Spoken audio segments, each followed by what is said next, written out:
به دختران عزیزم،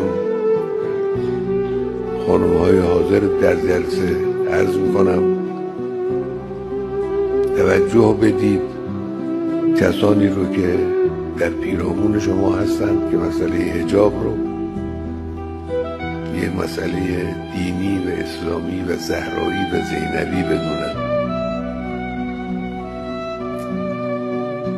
به همه سفارش میکنم که انس با قرآن رو فراموش نکنید. بارها گفتم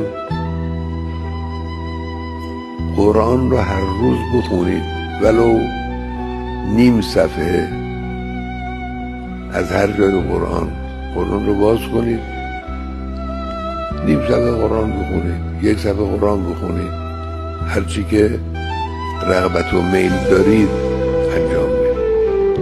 ارتباطتون با معنویات رو حفظ کنید. جوان ما در این روزگار پر مسئله اون وقتی میتوانه به معنای واقعی کلمه مرگ بر آمریکا بگه که از لحاظ درونی، از لحاظ دینی،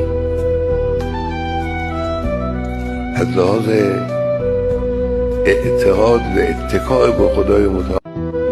به دختران عزیزم،